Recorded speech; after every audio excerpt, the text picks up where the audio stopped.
Assalamualaikum warahmatullahi wabarakatuh. Bicara akhlak memang bukan sekedar bagaimana kemudian kita bisa menghiasi diri kita dengan sifat-sifat terpuji, tawadu, qanaah, dan banyak sifat-sifat yang baik yang harus kita lekatkan di dalam diri kita. Tapi satu sisi yang lain juga ketika kita bicara tentang akhlak, itu adalah bagaimana kemudian kita bisa membuang sifat-sifat tercela. Karena kalau nggak dibuang, ini justru akan jadi pemberat kita nanti di hadapan Allah Subhanahu Wa Taala. Makanya kita ingat atau kisah ketika ada seorang dihadapkan oleh Allah Subhanahu Wa Taala itu dengan amalan yang begitu besar. Rasulullah SAW menyebutnya dengan Tihamah Baydo, gunung Himalaya yang putih besar. Amalan itu, pahalanya luar biasa.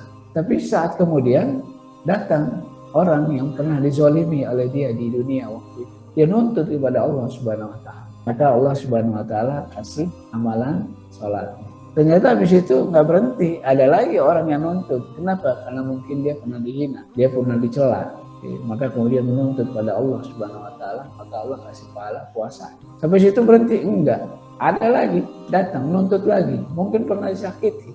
Maka kemudian dikasih pahala hajinya, pahala tilawahnya, pahala ini, dan sebagainya. Sampai satu saat yang nuntut masih banyak, pahalanya sudah habis. Maka Rasulullah SAW mengatakan, apakah kamu tahu, apakah kamu ingin kutunjukkan orang yang pailit yang sesungguhnya, bangkrut sebangkrut-bangkrutnya orang. Kata Rasulullah, ini orang yang sebangkrut-bangkrutnya. Jadi nggak sekedar mensifati diri kita dengan sifat-sifat terpuji, pada sisi yang lain kita juga harus membuang sifat-sifat tercela. Gitu. Ini harus berbanding lurus. Kalau tidak, maka nanti saya katakan dia akan memberatkan kita di hadapan Allah Subhanahu Wa Taala. Nah, sifat yang pertama yang kita ingin ungkap, sifat tercela yang kita ingin ungkap adalah sifat sombong. Ini nauzubillah. Sombong ini kadang-kadang tidak terucap dalam lisan, tidak terucap dalam gestur, tapi dia bersemayam dalam hati. Padahal Rasulullah SAW pernah mengatakan la yadkhulul jannah, tidak akan masuk surga orang yang ada dalam hatinya misqal zarratin min kibir. Kata Rasulullah SAW, tidak akan masuk surga orang yang dalam hatinya ada kesombongan, walau zarratin, walau sebesar biji sawi. Itu ada dalam hati kita. Kata Rasulullah, la yadkhulul jannah. Orang itu tidak pernah akan masuk ke dalam surga. Jadi memang serius. Kalau saya katakan dia nggak sekedar dilapatkan dalam lisan, gestur, bukan. Tapi dia bersemayam di dalam hati kadang-kadang. Karenanya mungkin kita harus belajar dari peristiwa iblis, di mana Allah Subhanahu Wa Taala kemudian melaknat iblis karena satu sebab, sombong. Ketika Allah Subhanahu Wa Taala berfirman, "Billahi minasyaitonir rajim, wa isqulna lil malaikati isjudu li adama fasajadu illa iblis aba wastakbara wa kana minal kafirin." Kata Allah Subhanahu Wa Taala, dan ingatlah ketika kami berkata kepada malaikat, usjudu li adama, sujudlah kamu kepada Adam. Semuanya sujud, illa iblis, kecuali iblis. Aba wastakbaro, enggan dia. Enggannya itu karena sombong. Aba wastakbaro, enggan dan sombong. Makanya kemudian iblis dimasukkan dalam kelompok orang-orang kafir. Jadi ayat ini harusnya menjadi warning buat setiap kita, gitu. Bahwa sungguhnya iblis itu sombong. Sekali sombong dilaknat oleh Allah Subhanahu Wa Taala. Bagaimana berkali-kali sombong?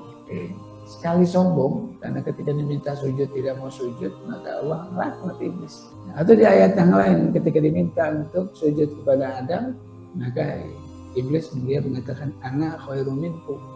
Kenapa saya harus sujud dengan Adam? Karena saya lebih baik daripadanya.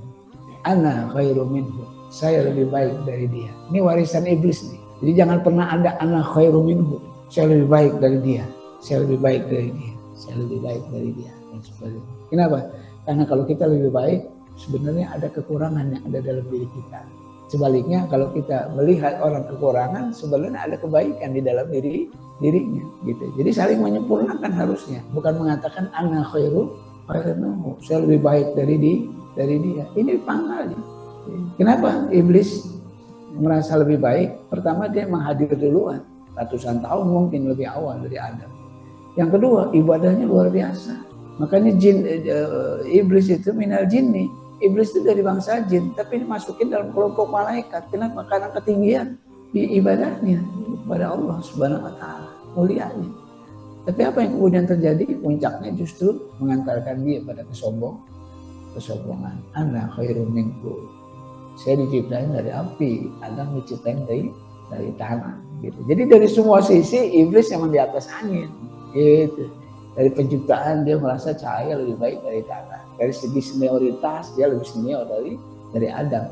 Gitu. Dari segi ibadah dia lebih dulu ibadah daripada Adam. Gitu. Jadi ini yang kemudian menyebabkan Allah Subhanahu wa taala melaknat iblis. Konon ceritanya ada satu riwayat, tapi saya belum bisa pastiin riwayat ini. Tapi ini cuma gambaran aja buat kita. Iblis itu pernah datang kepada Nabi Musa alaihissalam, titip pada Nabi Musa, sampaikan kepada Allah, iblis mau taubat. Iblis mau taubat. Gitu.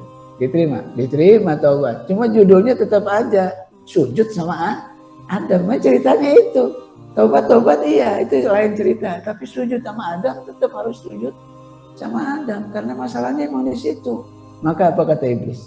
Adam masih hidup aja saya nggak mau sujud, apalagi Adam udah mati. Kesombongan itu begitu orang. Para jamaah sekalian yang dirahmati Allah SWT. Lalu apa sih esensi sombong?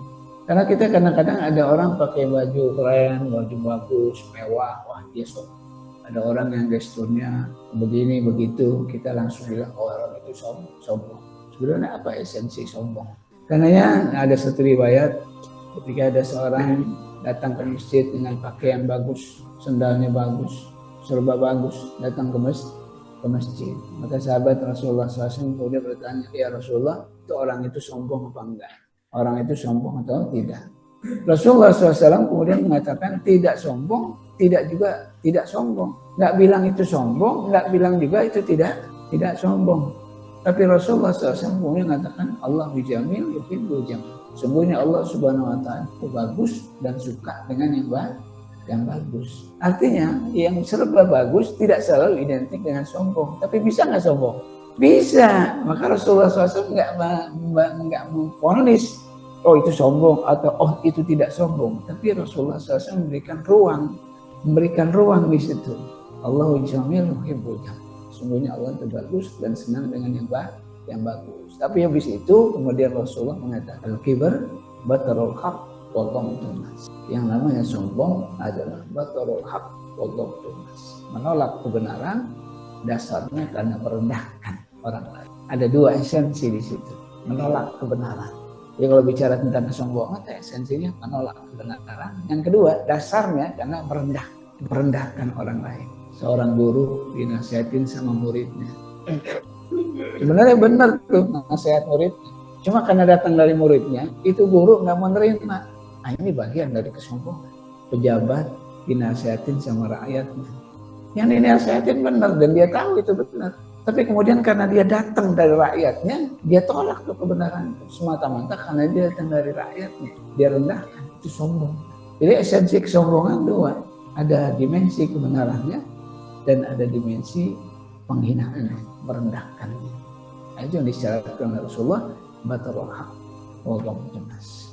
Para jamaah sekalian yang dirahmati Allah Subhanahu. Menariknya, orang yang sombong ini justru berjangkit di orang yang dikasih nikmat. Wah, gitu. Bukan orang yang diazab, bukan. Justru orang yang dikasih nikmat itu muncul sifat sombong gitu. Jadi Rasulullah SAW mengisyaratkan sombong itu kadang-kadang muncul di 4 orang dan semuanya sifatnya kenikmatan. Yang pertama ketika ada ziyadatul ilm, Allah berikan, Allah tambahkan ilmu, kelebihan ilmu. Dengan ilmunya orang bisa sombong. Dikasih ilmu tapi malah sombong dengan ilmunya. Artinya Allah berikan nikmat tapi ujung-ujungnya jadi dilaknat kalau judulnya begitu. Tapi itulah esensi sombong. Justru dikasih, diberikan oleh Allah kepada orang yang dikasih nikmat. Ziyadatul ilm, ketika Allah berikan tambahan ilmu, orang sombong dengan ilmu. Atau yang kedua, ziyadatul mal, ketika orang diberikan harta, kemarin miskin sekarang jadi kaya, orang sombong dengan kekayaannya. Atau yang ketiga, diberikan jabatan, dulu bukan pejabat sekarang pejabat, orang sombong dengan jabatan. Dan yang keempat, ziyadatut ta'ah.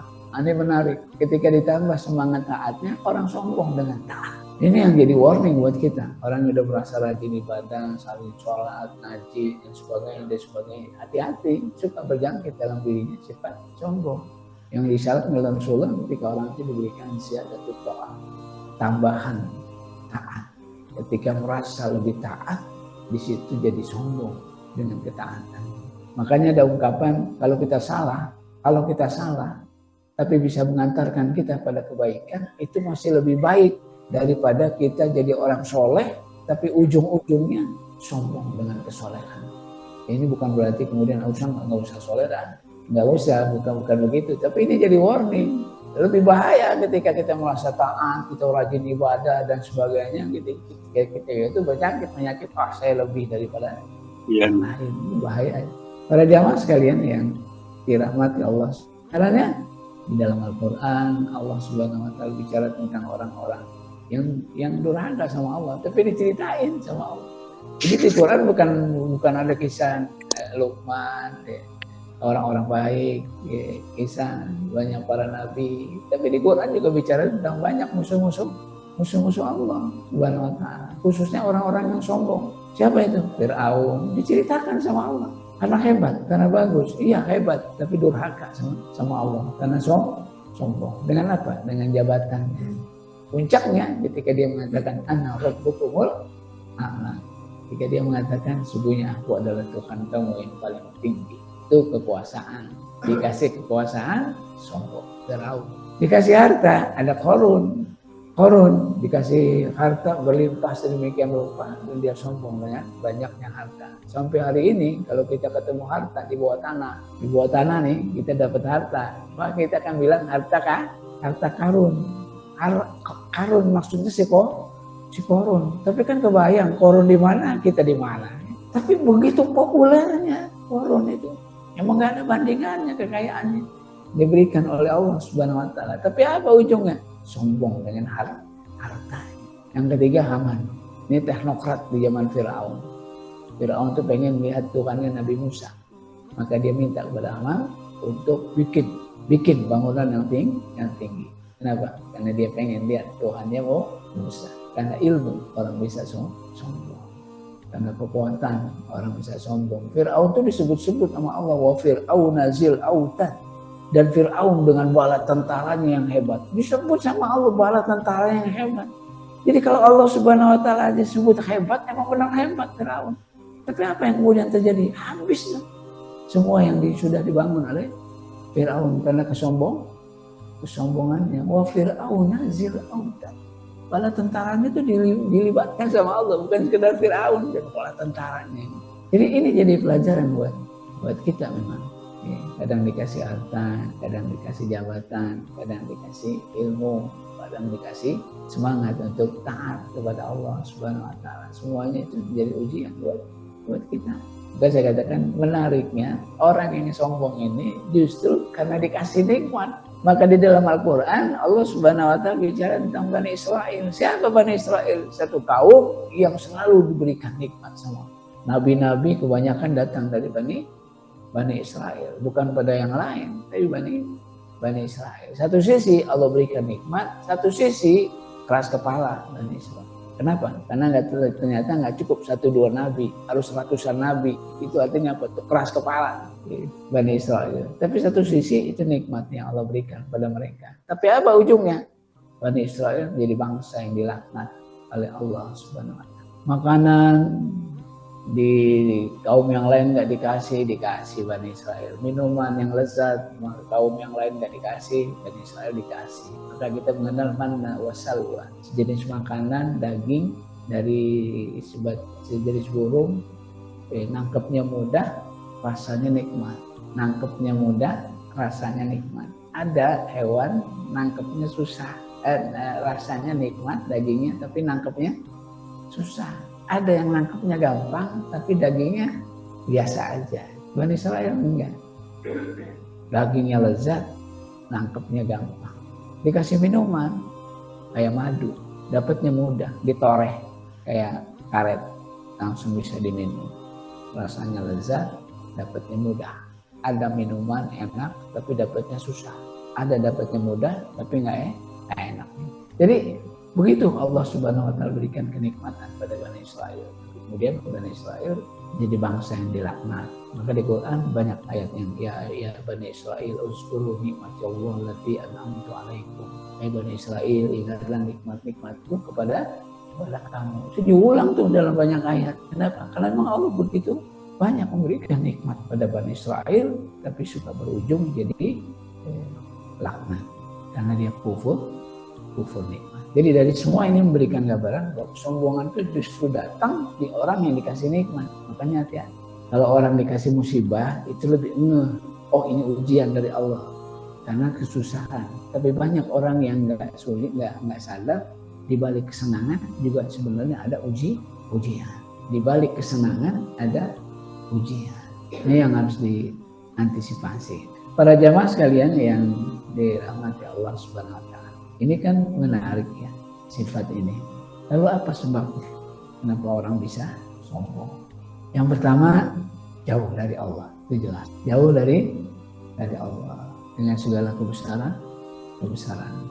Bahwa Allah itu Maha Kaya, bahwa Allah itu Maha Kuasa, bahwa Allah itu Maha segala-galanya. Itu jauh tuh dari nilai-nilai itu dan demikian. Makanya dia merasa dirinya paling hebat. Yang kedua, orang sombong itu orang yang lupa diri. Kalau bahasa kasarnya nggak tahu diri, lupa diri gitu. Orang habis miskin terus jadi kaya, kan harusnya lebihnya bersyukur. Miskin nih, tiba-tiba Allah kasih kaya, kan dia ngerasain bagaimana nggak enaknya. Miskin, harusnya begitu dia kaya, dia care gitu dengan orang miskin. Tapi yang terjadi kan enggak. Orang habis miskin jadi kaya, norak. Maaf ya, jadi norak gitu kayaknya. Jadi sombong gitu. Padahal harusnya dia dekat banget gitu dengan tawadu. Kenapa? Baru miskin tiba-tiba kaya. Makanya yang suka agak problem kan yang begini nih, orang kaya baru, ya. Kalau udah dari awalnya udah kaya, biasanya dia tahu tuh. Tapi kalau baru kaya emang repot. Nah itu suka diingat begitu oleh sifat sombong. Dulu negor, sekarang kalau ditegur, dulu negor, kalau sekarang kalau nggak ditegur dia nggak negor. Dulu senyum, sekarang kalau orang nggak senyum dia nggak senyum. Dan terus begitu. Gitu. Merasa hartanya Pak. Jadi miskin jadi kaya. Dulu nggak bisa apa-apa, sekarang ilmunya banyak. Harusnya kan dia bisa care gitu dengan para jamaah, dengan orang-orang yang mungkin nggak dapat fasilitas untuk belajar. Dia harusnya lebih sabar mendidik umat. Tapi enggak faktanya. Kadang-kadang akhirnya justru sombong dengan ilmunya, lupa diri. Ini yang sering terjadi. Yang pertama jauh dari Allah, yang kedua suka lupa diri. Ini yang kedua. Yang ketiga ngikutin hawa nafsu. Yang ini jelas ngikutin hawa nafsu. Si fulan bisa beli ini, gue juga bisa beli. Si fulan bisa beli ini, gue juga bisa beli. Oh gitu aja terus. Gitu. Berfoya-foya, berlomba-lomba dalam kemewahan dunia. Gitu. Hari ini di Arab lagi rame-rame lomba-lomba tinggi-tinggian bangunan. Bikin bangunan setinggi-tingginya gitu ya. Lagi rame bermegah-megah dalam kemewahan. Nah, ini sudah disyaratkan oleh Rasulullah SAW ketika Allah bicara. Ketika Rasulullah SAW mendatangkan Jibril dan Jibril bertanya tentang alamatus saat, tanda-tanda hari kiamat. Itu disyaratkan ketika orang dengan telanjang kaki tapi kemudian berlomba-lomba dalam bangunan tinggi. Ini yang ketiga, ngikutin hawa nafsu. Orang bisa sombong karena ngikutin hawa nafsu dan dia merasa apa yang dia lakukan itu hasil kerja kerasnya. Dan dia sombong dengan apa yang sudah dihasil. Itu diantara sebab orang sombong. Para jamaah sekalian yang dirahmati Allah Subhanahu wa taala, sifat ini sangat buruknya. Sampai-sampai Allah Subhanahu wa taala mengisyaratkan orang yang sombong itu musuhku. Jadi Allah Subhanahu wa taala begitu bencinya dengan sifat ini sampai mengisyaratkan orang yang sombong itu musuh. Orang kayak begini nggak akan masuk surga. Disyaratkan oleh Rasulullah walau syaratin minal kibr, dari kibir itu walau syaratin, walaupun sebesar zarah, kata Rasulullah la yadkhulul jannah. Orang ini nggak akan masuk surga. Dan dalam kehidupan dunianya Allah palingkan orang-orang yang sombong ini dari melihat kebenaran. Ini musibah besar buat orang yang sombong. Orang yang sombong itu nggak bisa lihat kebenaran. Yang hak kelihatannya batil, yang batil kelihatannya itu musibah tuh. Sebesar-besarnya musibah ketika orang sudah melihat yang batil itu hak, yang hak jadi batil. Gitu. Karenanya kemudian Allah Subhanahu wa taala mengisyaratkan dalam satu ayatnya, sa'asrifu an ayati Allahu ladina yatakabbaruna fil ardi bighairi haqq. Sungguhnya Allah Subhanahu wa taala palingkan, sa'asrifu. Allah palingkan dari kebenaran. Siapa? Orang-orang yang sombong di muka bumi. Itu dipalingkan sama Allah. Dia nggak bisa lihat kebenaran. Gimana cara memalingkannya? Wa iyaros sabila rusdi la yattakhizuhu sabila wa iyaros sabila al-ghayyi yattakhizuhu sabila. Kelanjutan ayat. Kata Allah Subhanahu wa taala, Allah memalingkan dari orang yang sombong itu caranya kalau dia melihat jalan itu jalan yang benar, maka dia melihat jalan itu bengkok. Jalan itu salah. Makanya la yattakhizuhu sabila. Dia malas jalan ini. Ini jalanan lurus nih, benar nih, tapi dia melihatnya bengkok. Karena bengkok dia malas ngerjainnya. Padahal jalan ini benar. Sebaliknya, jalan itu bengkok, dia ngelihatnya benar. Karena ngelihatnya benar, yattakhizuhu sabila. Dia jalanin itu semangat banget dia jalanin. Padahal jalan itu bengkok. Ini musibah sebesar-besarnya musibah. Ketika Allah Subhanahu wa taala tidak izinkan lagi orang melihat kebenaran. Dan itu untuk siapa? Untuk orang yang sombong. Jadi luar biasa gitu. Azabnya juga kadang-kadang cash.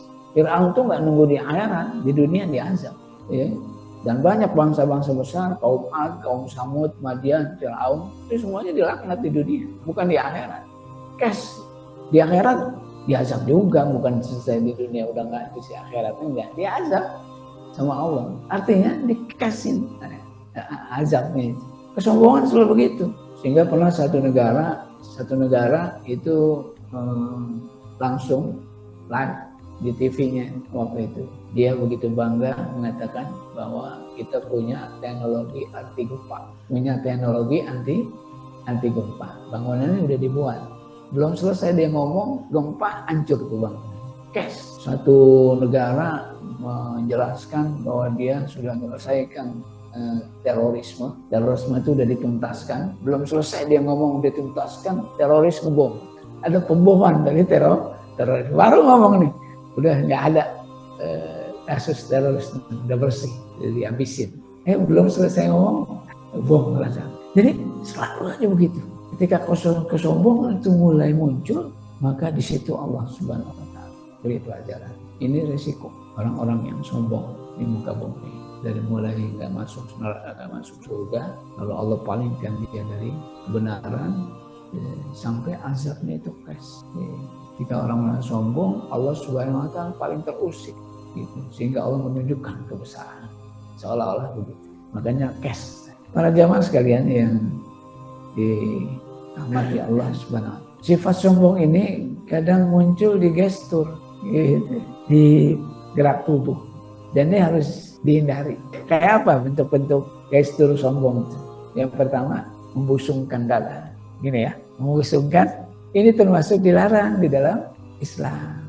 Kenapa? Karena ini gestur kesombongan. Makanya pernah satu saat Abu Dujana, sahabat Rasulullah SAW, ini dia kalau perang itu selalu mengikat selendang merah di kepalanya. Wah, itu isyarat buat musuh-musuhnya. Kalau udah mulai ngikat selendang merah, hati-hati, Abu Dujana akan menembas habis musuh. Gitu. Dia udah mulai ngikat selendang merah di kepalanya. Wah, itu dia siap perang. Ketika pasukan sudah berhadapan, kaum muslimin dan orang-orang kafir, Abu Dujana keluar dari barisan dan dia jalan mondar-mandir di depan barisan itu. Dan dadanya dibusungkan. Jalannya begini. Apa kata Rasulullah? Jalan begitu nggak boleh. Jalan begitu nggak boleh. Kecuali di medan perang. Kecuali dalam pertempuran. Ngadepin musuh. Boleh. Tapi kalau bukan musuh, nggak boleh. Kenapa? Karena itu gestur kesombongan. Ini salah satunya, salah satu bentuk kesombongan, membusungkan dada. Itu Abu Dujana. Makanya kalau ngadepin musuh, emang harusnya nunjukin kekuatan, sehingga musuh jadi gentar. Makanya kalau orang tua ikut perang, jenggotnya putih, panjang, itu semir, suruh semir. Ya nggak kebayang kalau kemudian begitu menghadapin musuh, orang tua semua jenggotnya putih, musuhnya ngelihat, ya nggak ada yang lain nih kan gitu. Jenggotnya pada putih, baris di depan, nggak asik gitu. Buat musuh juga ini bukan tantangan gitu, orang-orang tua pada baris di depan. Ya. Makanya boleh disemir, boleh. Cuma semirnya nggak boleh hitam, semirnya nggak boleh hitam. Terus warnanya apa? Merah. Pernah lihat jenggot merah? Merah. Gagah. Maju di depan, jenggotnya panjang, merah. Menggetarkan tuh. Bahkan di dulu zaman Mujahidin Afgan ada Syekh Yunus Khalis, komandan Mujahidin. Itu jenggotnya putih, putih segini, tapi disemir merah. Merahnya merah-merah oranye gitu. Wah, itu gagah benar, gitu. Menggetarkan, gitu. Yang begitu ngadepin musuh, jangan nunjukin kelemahan, gitu. Nah, Abu Dujana itu bahasa kita petentang-petenteng di depan musuhnya. Ini kata Rasul nggak boleh sebenarnya, cuma dibolehkan ketika di medan perang. Gitu. Itu yang pertama. Yang kedua, melabuhkan pakaian. Melabuhkan pakaian lewat mata kaki. Ini disyaratkan oleh Rasulullah SAW ketika Rasulullah SAW sedang duduk dengan para sahabat, tiba-tiba ada orang lewat, pakaiannya menutupi mata kaki. Kata Rasulullah SAW, siapa yang melabuhkan pakaian lebih dari mata kaki, dia masuk neraka. Gitu. Kenapa? Karena itu prestis, indikasi kesombongan. Zuruf waktu itu indikasi kesombongan. Zuruf, situasi waktu itu kesombongan ditandai dengan pakaian yang lebih. Gitu. Waktu itu. Makanya Korun di satu riwayat juga pakaiannya dilabuhkan.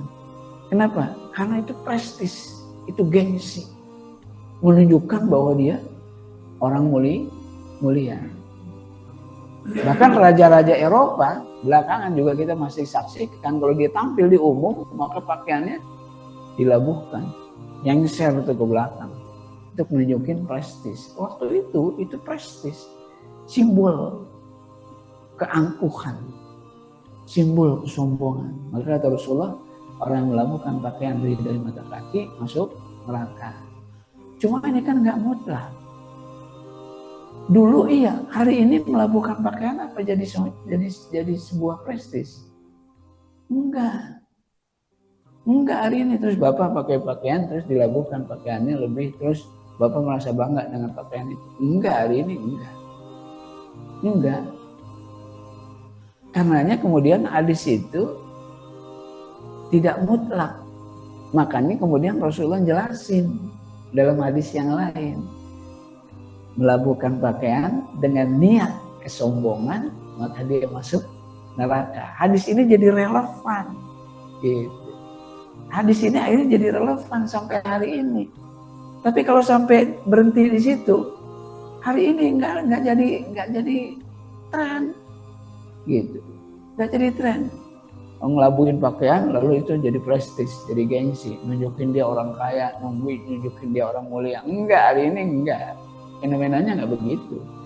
Nah, agar dia relevan maka Rasulullah menjelaskan dengan rambu-rambu yang lain. Salah satunya adalah dengan niat kesombongan, maka dia masuk neraka.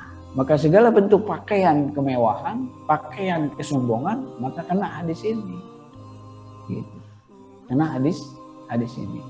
Walaupun ada beberapa ulama yang menafsirkan secara zahir, tekstual. Oh yang penting naikin aja, ya hak dia. Tekstual nggak apa-apa, dalam Islam boleh. Lihat zahir nas, pokoknya naikin. Ya udah naikin, nggak usah disebut karena apa, pokoknya Nabi bilang naikin.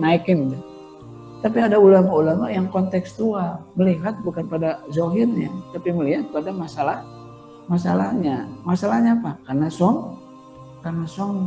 Itu yang dilihat oleh orang-orang yang kontekstual. gitu. Makanya kalau ada orang yang naikin celananya di atas mata kaki, tapi dia malah sombong dengan itu, kena hadis itu kan. Kena hadis itu, karena itu yang disyaratkan. Begitu naikin mata kaki, seolah dia paling merasa paling ini, dilihat yang lain pada gak naik, dia naik sendiri, dia merasa paling jadi bangga dengan dirinya. Ini jadi kena hadis itu dengan niat kesombongan. Itu ulama-ulama kontekstual.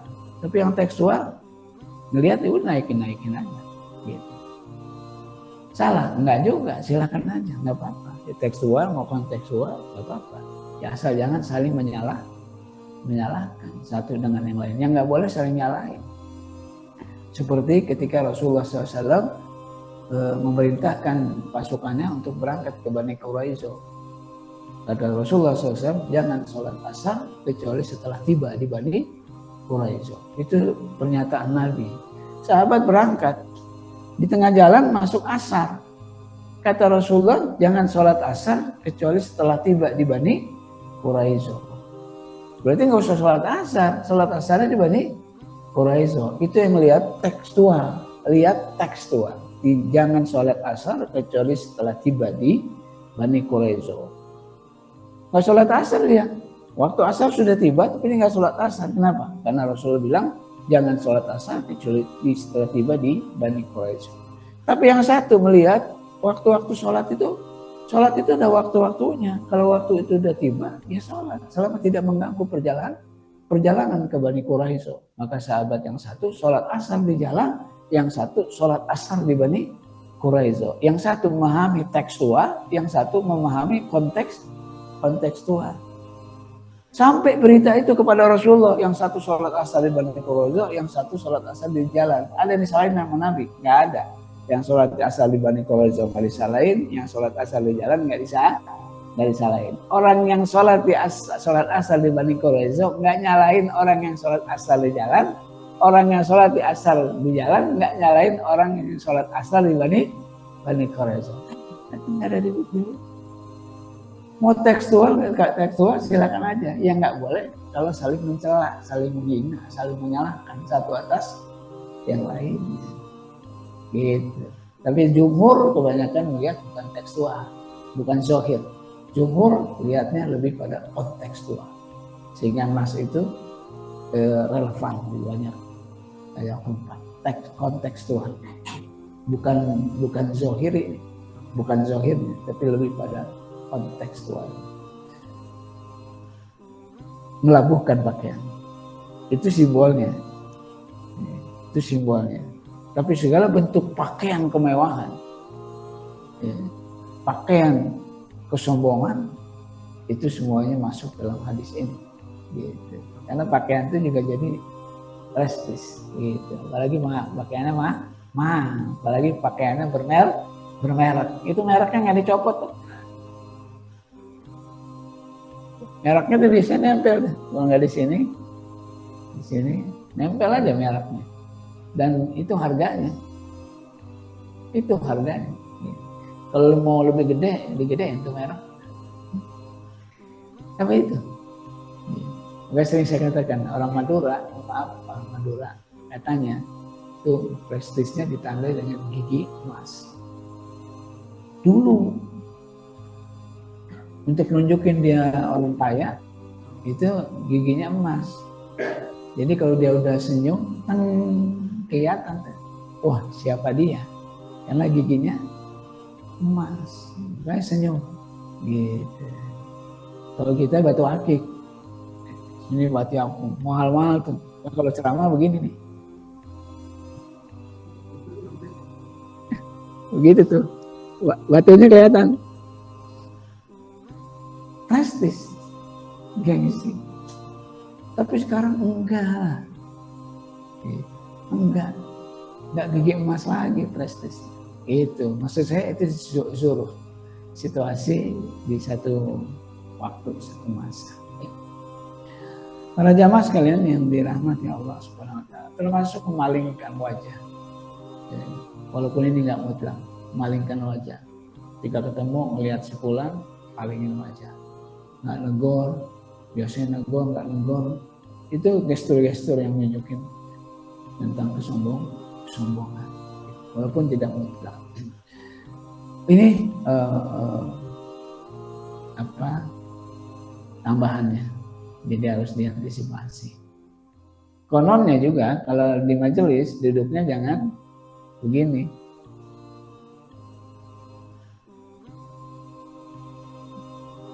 Karena kononnya ini duduknya iblis.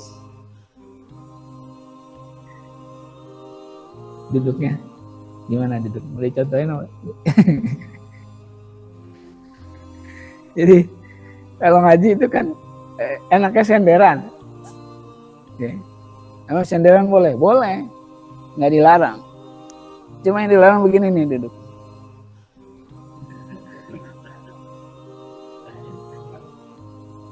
Ya. Jadi kalau ngaji hindari duduk.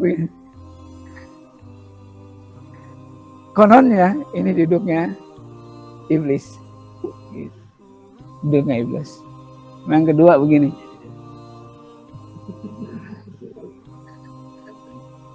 Ngaji kalau bisa jangan begini duduknya. Itu adab ya. Bentuk-bentuk adab.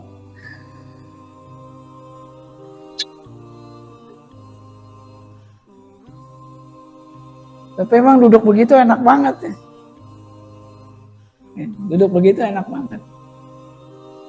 Tapi termasuk gestur yang dilarang. Dan terakhir, kalau begitu maka tawadhu menjadi keharusan. Tawadhu menjadi keharusan. Rendah hati, jangan sombong. Tapi kan ini nggak mudah, gitu. Ini nggak mudah.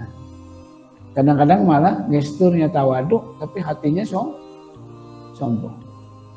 Gestur tawadhu gimana? Nunduk. Kalau duduk tuh nunduk. Tapi nunjukin dia tawadhu gitu. Kan sombong jadi. Karena di zaman Umar pernah ada orang yang nundukin punggungnya untuk nunjukin dia tawadhu, maka kata Umar, tegakkan dadamu. Tegakkan dadamu. Didorong sama Umar tuh dadanya. Suruh tegak. Kenapa? Karena tawadhu itu bukan nundukin punggung, tapi nundukin hati. Bukan punggungnya yang tunduk. Punggungnya tunduk, hatinya begini. Yang namanya tawadhu itu bukan hati. Gitu. Dan ini nggak mudah.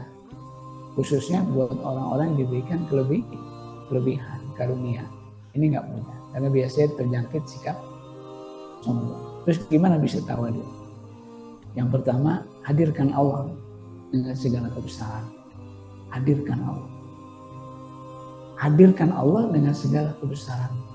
Allah yang maha kaya, Allah maha kuasa, Allah maha segala-galanya. Itu hadirkan. Sehingga kita jadi nggak ada apa-apanya. Gitu. Nggak ada artinya apa-apa gitu.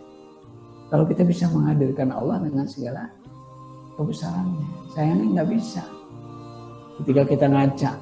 Begitu kita ngaca, itu harusnya kita bisa hadirkan kebesaran Allah. Jangan ngelihat cantiknya mulu, jangan ngelihat gantengnya mulu. Ya, kadang-kadang kalau ngaca yang dipikirin gantengnya. Ya, sih. Kayaknya kalau sisir kanan kayaknya bagus, kalau sisir kiri gimana? Akhirnya nyetel wajah aja gitu. Padahal di situ ada kebesaran Allah gitu. Makanya waktu masih muda rajin ngaca, masa kaya apa sudah tua juga rajin ngaca. Di situ ada kebesaran Allah. Paling enggak rambut kita udah putih gitu. Itu ada kebesaran Allah gitu. Dihadirkan gitu kebesaran Allah. Mau mata di sini, kenapa alisnya di atas, kenapa alis nggak di bawah, kenapa hidung begini, kenapa lubangnya di bawah bukan di atas, dan sebagainya. Di situ ada kebesaran Allah. Gitu. Jangan melulu bangga dengan wajahnya, atau yang jelek melulu menghina wajahnya. Jadi begitu ngaca hidungnya pesek, hidung gua kesel banget sama hidung gua. Jangan, itu karunia Allah sebaik-baiknya karunia. Memang kalau muka begitu bagusnya hidungnya pesek, kalau mancung jelek. Kalau hidung mancung itu mukanya begini. Emang udah begitu Allah berikan karunia itu. Udah sebagus-bagusnya penciptaan. Gitu. Jangan lihat hidung pesek ganti hidung mancung. Gak enak melihat. Akhirnya operasi. Gitu. Mancung sih hidungnya, tapi ngelihatnya gak enak. Gitu. Gak matching orang bilang. Gak cocok. Gitu. Jadi udah karunia Allah. Jadi jangan melulu itu, tapi mari kita lihat kebesaran Allah. Gitu. Menghadirkan kebesaran Allah. Gitu. Itu untuk menumbuhkan sikap tawadhu. Yang kedua, jangan lupa diri. Emang jangan lupa diri gitu. Bahwa kita hadir di dunia ini cuma jadi wakil Allah. Bukan siapa-siapa. Kalau wakil pemilik, bukan. Dikasih harta, emang jadi punya kita? Bukan. Dia punya Allah. Kita cuma wakil.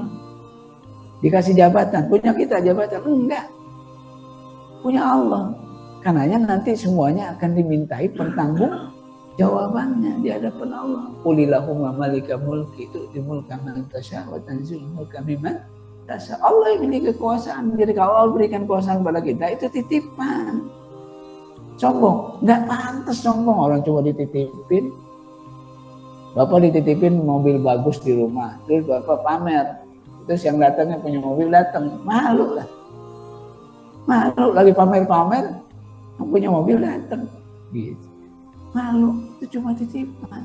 Nah semua yang diberikan oleh Allah di dunia ini semuanya titipan, makanya kita khalifah. Salah satu pengertiannya khalifah adalah wakil Allah.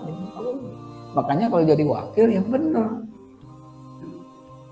menyesuaikan diri dengan yang ngasih perwakilannya gitu.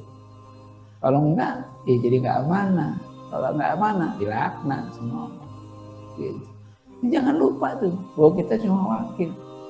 Buktinya ketika kita meninggal, kita nggak bawa apa yang kita udah usahakan bertahun-tahun dengan jerih payah. Begitu kita meninggal, ada yang dibawa? Nggak ada yang dibawa. Gitu. Nanti anak kita, istri kita datang matang. Ada 3 datang, tapi yang 2 pulang, yang 1 tinggal. Keluarga kita ikut, harta kita ikut, amal kita ikut. Yang 2 pulang, yang 1 tinggal. Yang 2 itu harta sama keluarga pulang, yang tinggal cuma amal. Mana ada istri yang suaminya dikubur terus di situ jadi kuburan terus. Enggak, dia pulang pada akhirnya. Gitu. Walaupun ada anekdot seorang istri meninggal, suaminya di situ tuh, yang lain pada pulang di situ, berhari-hari di situ dia nggak pulang-pulang. Ya, sembari ngipasin kuburan istrinya. Mungkin dia khawatir istrinya panas di bawah, jadi dikipasi. Ya, yang sedih itu mertuanya. Itu kayaknya suaminya cinta banget sama istrinya sampai nggak ditinggal kuburan. Dipasin terus kuburan. Makanya kata mertuanya, udah nak, yang udah meninggal udah biarin, ikhlasin gitu. Bener tuh ibu gitu. Cuma waktu itu temannya nanya, lu ngipasin kuburan istri kenapa sih? Kata dia, biar cepat kering. Biar cepat kering. Kenapa? Nggak pantas kuburan istri masih basah udah nikah lagi. Rupanya dia pengen cepat nikah. Pengen cepet nikah, jadi kuburannya cepet kering dikipasin. Gitu. Ini anekdot ya. Anekdot. Tapi enggak lah. Biasanya anak istri pulang gitu. Nggak ada yang tinggal di kuburan. Selama-lamanya ntar dia pulang juga. Gitu. Yang sisa aman. Jangan lupa. Ketika kita melihat saudara kita meninggal, itu kayaknya yang meninggal dia doang, kita kagak. Kita juga meninggal juga nanti ada saatnya. Makanya itu jadi peringatan. Keras-kerasnya peringatan buat orang yang hidup, yaitu kematian. Jadi jangan lupa. Orang yang sombong itu suka lupa. Nah, untuk bisa tawadhu jangan lupa. Yang ketiga, pahami hakikat dunia ini. Dunia ini cuma sesaat. Paling nggak ada 4 karakter dunia itu. Yang pertama fana, dia fana, nggak bako. Akhirat yang bako. Wal akhiratu khairu wa abqa. Akhirat itu lebih baik dan lebih kekal, itu akhirat. Dunia fana. Fana apa maknanya? Ya bukan punya kita, pada akhirnya kita tinggalkan atau dia meninggalkan kita. Itu fana, nggak abadi. Gitu. Itu karakter yang pertama dunia. Yang kedua, dia mata'un qalil. Dia kesenangan sedikit rupanya. Jadi biar dunia ini dikasih sama kita, dikasih semuanya tuh, itu mata'un qalil. Itu cuma dikit kata Allah. Gitu. Apa mau yang dikit? Gitu. Allah kasih yang lebih banyak. Gitu. Mata'un qalil. Dunia ini semua diambil, dikasih. Itu kalau bilang mata'un qalil. Kesenangan yang sedikit. Masa kita mau yang sedikit? Yang kedua, yang ketiga, mata'ul ghurur. Yang lebih dahsyat daripada itu adalah dunia itu mata'ul ghurur. Kesenangan yang menipu. Seperti kata Morgana, kita pikir air, ternyata bukan air. Gitu. Rasulullah SAW, maka hiduplah kamu di dunia ini karena kagoribun, seperti orang asing, au abiris sabil, atau seperti orang yang nyebrang. Itu kata Nabi, kayak orang asing yang nantinya akan pulang kampung. Atau abiris sabil itu orang nyebrang doang, lebih parah lagi. Kalau orang asing bisa duduk-duduk, makan-makan, tidur bisa. Tapi kalau abiris sabil nyebrang itu nggak duduk, nggak makan. Nyebrang namanya nyebrang. Itu kata Rasulullah, hiduplah kamu di dunia seperti orang yang nyebrang jalan. Kenapa? Karena dunia emang ini itu. Ana, ghurur, mata'un qalil, dan yang ketiga, yang keempat, laibun walahun. Gitu. Dia cuma senda gurau dan permainan. Gitu. Kalau ini kita sadari, jauh dari sifat sombong. Dan yang terakhir, syukuri nikmat sekecil apapun yang Allah berikan. Kita nggak memandang kecil, padahal itu besar. Buat si dia kayaknya kecil, tapi buat si dia besar. Jadi nggak ada sebenarnya yang kecil.